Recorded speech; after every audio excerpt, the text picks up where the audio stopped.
Okey, saya sambung video semalam. Okey, sekarang kita nak buat tutorial macam mana untuk menggunakan Mi Vacuum Cleaner mini ni dalam kereta kita. So aku tu sikit. So semalam saya belum fully charge, that's why dia punya speed dia ada satu je. So macam saya kata semalam, sebenarnya dia ada dua speed, sederhana dan laju. So okay, nak startkan dia tu just tekan button ni je. Bila sebab saya dah full charge semalam. Okay, so saya tekan saja. So nampak dalam ini kelajuan normal biasa.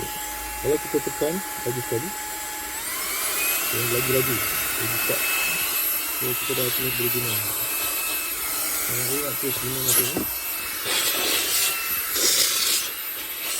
ataupun kita pasang hose. So sini ada hose. Okay, sini ada hose, kita pasang hose ni. Okay.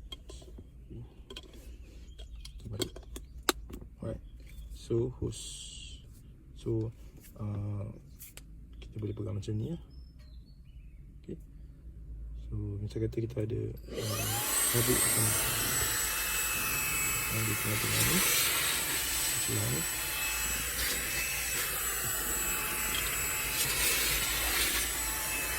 Okay. Kadang-kadang di sudut yang susah sebelah ni. Yang panjang. Okay.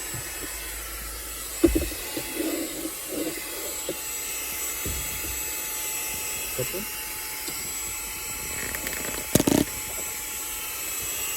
Di sebelah ni kadang-kadang pun ada abik.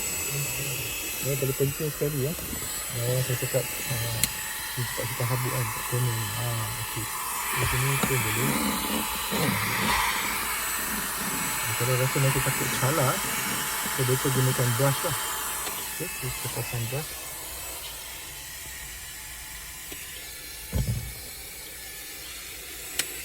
Okey, macam ni. Kalau nak pakai panjang tadi ataupun direct macam ni juga. Saya rasa sini pun okey kot.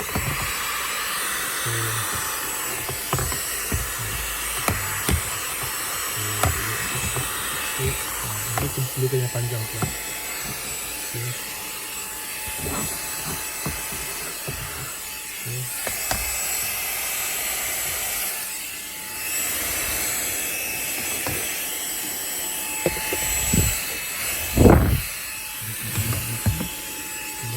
Yang sederhana lah. Tapi kalau macam ada kotoran degil, habuk yang degil sangat, kita tambahkan.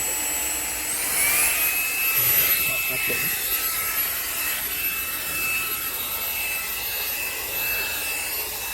Kita angkat ni.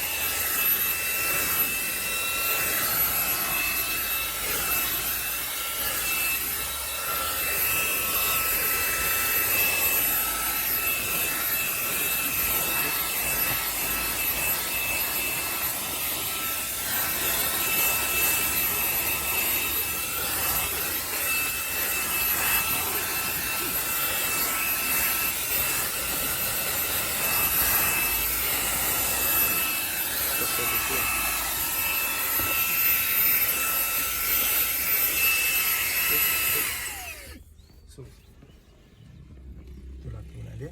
Memang kita boleh guna vacuum yang rumah ataupun yang plug tu. Saya kata dia mudah rosak, yang plug yang pakai AC plug tu. Yang di rumah tu kadang-kadang kita malas nak keluarkan nak keluarkan, kita malas nak keluarkan vacuum nak tarik wayar panjang. So better gunakan yang ni. Ataupun better guna yang ni ataupun mana-mana model lain lah yang menggunakan bateri. So lebih mudah nak disimpan so boleh letak dalam drawer dalam ni. Masalah. Okey, itu saja saya nak share dari ini. Selamat mencuba.